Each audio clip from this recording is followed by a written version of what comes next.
Okay, we'll go ahead and get started. First question from me. Caroline, obviously a tough battle out there today. Can you just give us your overall thoughts on the match? Yeah, I think I had a pretty good start to the match.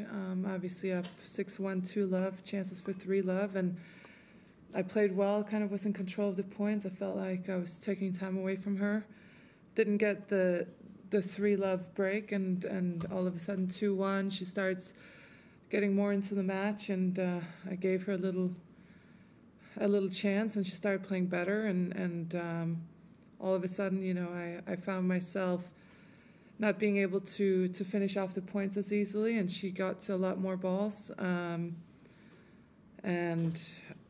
hit the right shots when she needed to, hit some good lines, some good shots, some good defense when she needed to do that.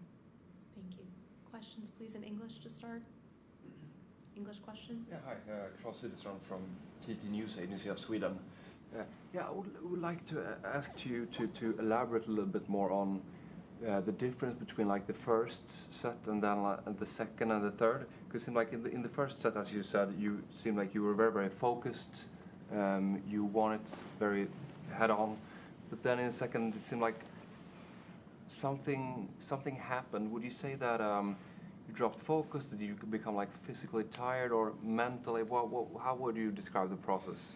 I don't think I'd lost focus. You also have to give credit sometimes to your opponent. She started playing better. She played on a very high level today. I don't know what she normally plays like, but this, I think she played very well. I did my best. I was out there fighting. I didn't feel like I was playing bad, and again, had I gotten the game to 3-love, I think we're in a different situation, but I didn't, and all of a sudden, we had a lot of long rallies. It could have gone both ways, but it went her way today in the second set. And the third, again, I don't really know what much I could have done differently. Maybe some of my backhands down the line, but now we're nitpicking as well. Question with Matt, and then here. Hey, Caroline. You spoke earlier in the week, or maybe it was last week, about all the work that's involved for you to get to this point, whether it's getting your body to this point or juggling your kids and stuff like that. When you have a disappointment like that, do you experience it differently than you might have in your previous time in pro tennis? And does your mind immediately go to what am I doing this for? I mean, I would like to say that my mind, I can just kind of brush it under the carpet, but it sucks just as much, losing now and losing back then. It doesn't really change. As a competitor, you want to win everything. And, when you have the family here and you bring everyone, you kind of, you want to win even more because you want to stay longer and not have to move around. So it definitely sucks, and it's disappointing. I felt like this was my match to win, and I didn't, and I obviously sit here with a very disappointing feeling because, looking back, I feel like the match kind of slid out of my hands, and at this point there's nothing I can do about it. But obviously playing a Grand Slam and you want to keep winning. Yes. I think that was Maria's second ever Grand Slam major or match. She's one of this big group of young Russians who all seem to be coming through at the same time and similarly kind of fearless. And I wonder, as someone who came through as a teenager as well, what that fearlessness feels like, and if it changes as you sort of get more experience in the game. Do you develop fear as you get older? Is she a teenager as well? Maria's 20, I think, and Mira, who beat Ons this morning, is 16.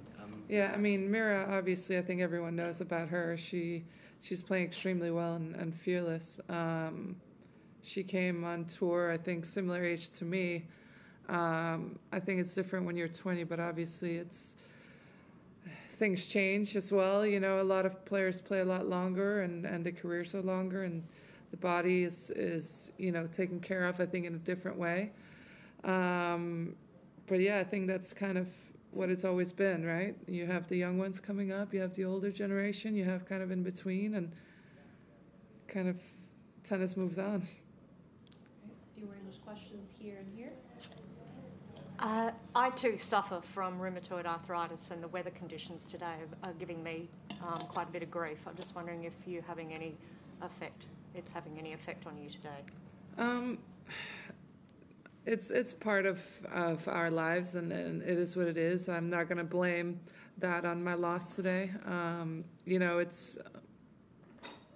I was out there. I feel like I fought my hardest, and that was it. You try your best, and every day is different. But today came up just a bit short. I was very impressed with the way that you were moving on a day like today. You seem very light on your feet, so all credit to you. Thank you very much. Question here, and then final English question here.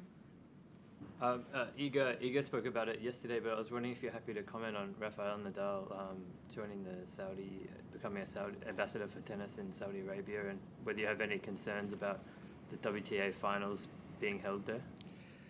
Honestly, I haven't read much up on Rafa and what he's doing, but obviously Saudi is coming into sports in a very strong way. I think both in golf and in football or soccer, and now in tennis, I think it's inevitable that that's going to happen. And I think when that does happen, I think we have a chance to make a change and do something good there. I obviously realize, the human rights and everything else, but I think when it's inevitable that they have so much money to put into sports, I think when you're put in that situation, you can maybe make a change and do something positive.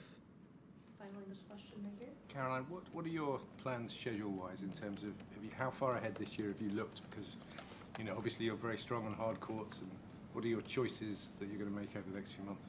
That's a good question. I was planning on being here for a while longer, so I honestly don't know right now. I need to just kind of swallow this loss and then kind of go from there. See how I feel, what I want to do. I honestly don't know right now.